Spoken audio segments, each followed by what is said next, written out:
अस्सलाम वालेकुम, hello everyone. मैं आयशा फिरदौस एक बार फिर टीचर्स वर्ल्ड की जानिब से आप तमाम के सामने हाजिर हूँ। उम्मीद है आप लोग खैरियत से होंगे।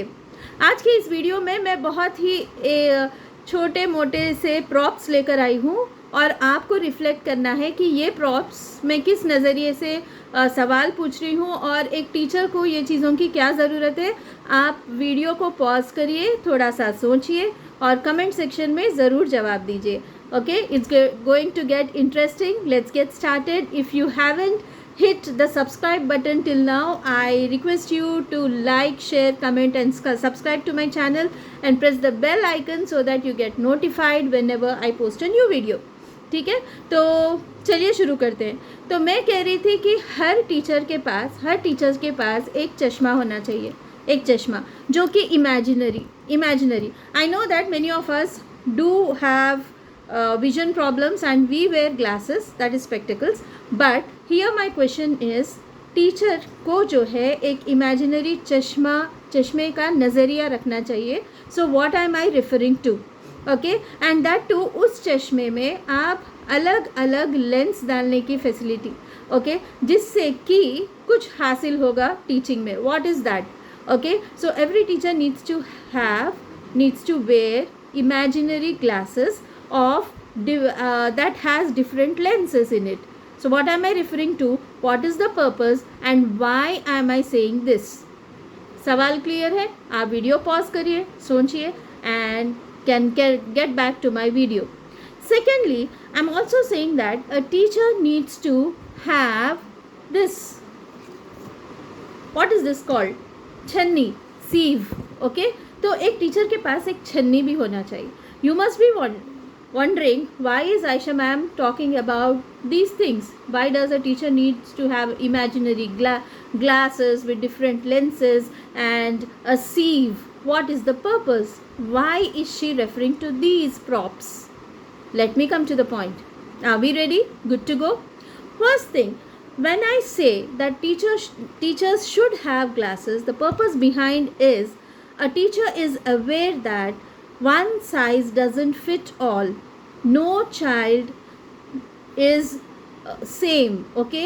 Every child is unique.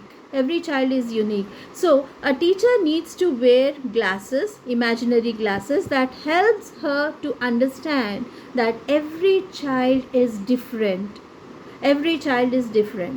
okay? And then it becomes even more important for a teacher to know her learners. So when you decode the word knowing the learners, what am I referring to? Here you can imagine a spectrum. I am just saying know your learners. So that is, knowing your learners means knowing the name, knowing the parent's name, knowing the area, locality from where the student comes to your school. Or is there a wider picture behind knowing your learners? And to help you look at this wider picture, a teacher needs to wear imaginary glasses, because you can know your learners based on their needs. Every child's needs are different. Okay, some are craving for parenting love. Maybe there is an emotional deficit in those children, and some are overfed with the same. Some might be physically unfit, and some are alhamdulillah or over that parameter.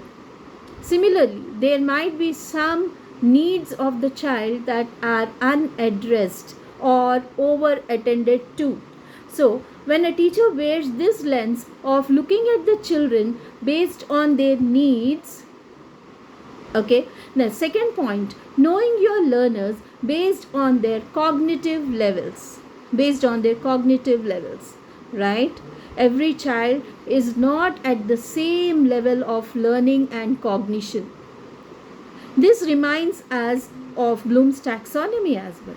So in your class, when you look at the students, okay, with this lens of their level of cognition, it will open up a wider spectrum in front of you. You will look at your children with this perspective. Am I clear? Right?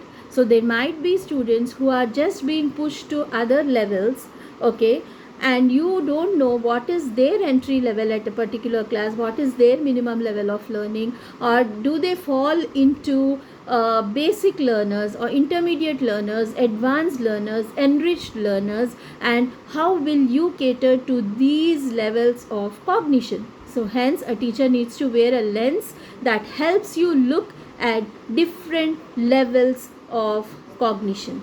Am I clear? तो चश्मे की बात आपको समझ में आई? तो मैं आपसे सवाल करूँगी, और किन चीज़ों की क्लैरिटी मिलती है अगर टीचर जो है ये इमेजिनरी चश्मा अपने साथ कैरी करती हैं?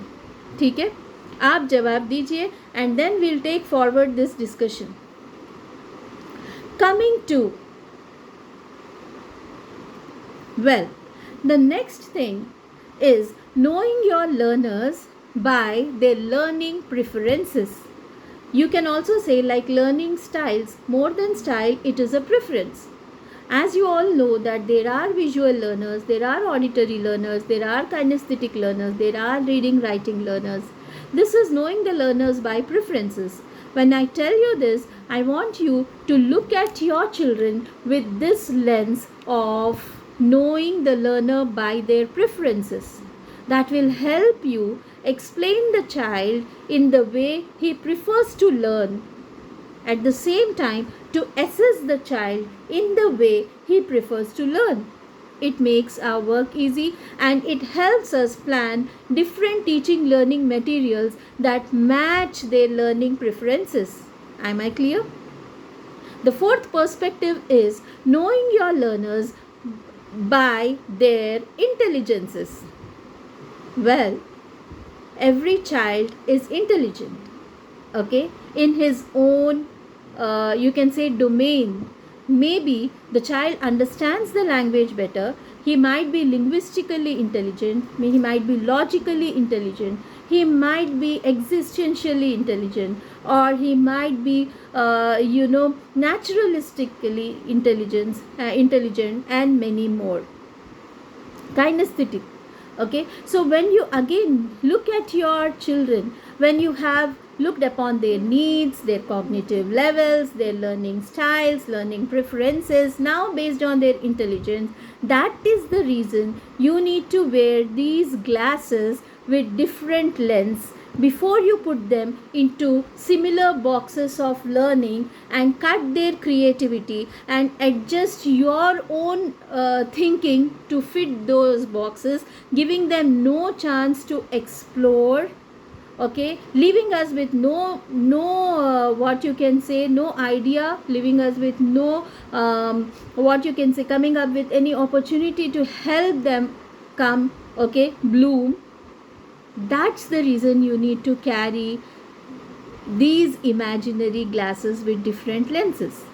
Hope I am clear. So at this point, when many of us are done with our term 1 examinations, here is the time when we take the lens again and look at all these, okay, in our students, look at their needs, look at their learning styles, learning preferences, cognitive levels, and then get a minimum level of your own understanding of the learner, okay, then have your own observations written in a document and proceed further towards the second term, right? And there you get this Channi. Okay, so what is the analogy? What is the analogy between sieve and teaching? Which is that process that acts like a sieve?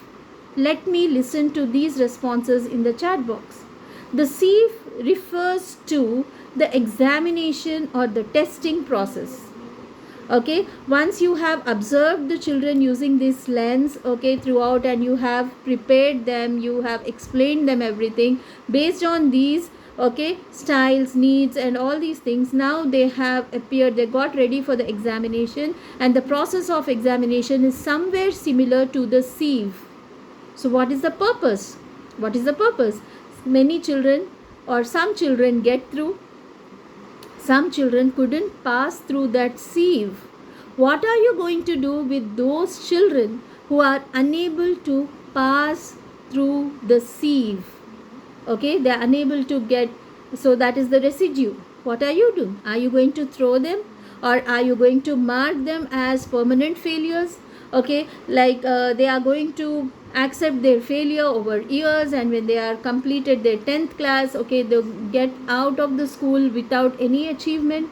Or are you coming up with some strategy that helps them get through this sieve with some rounds of, yeah, that's the word, interventions. Now I want you all to look at this video, think properly, and then make some notes out of it, and then you suggest me when I say that a teacher needs glasses to observe, sieve to evaluate, then what is needed for interventions.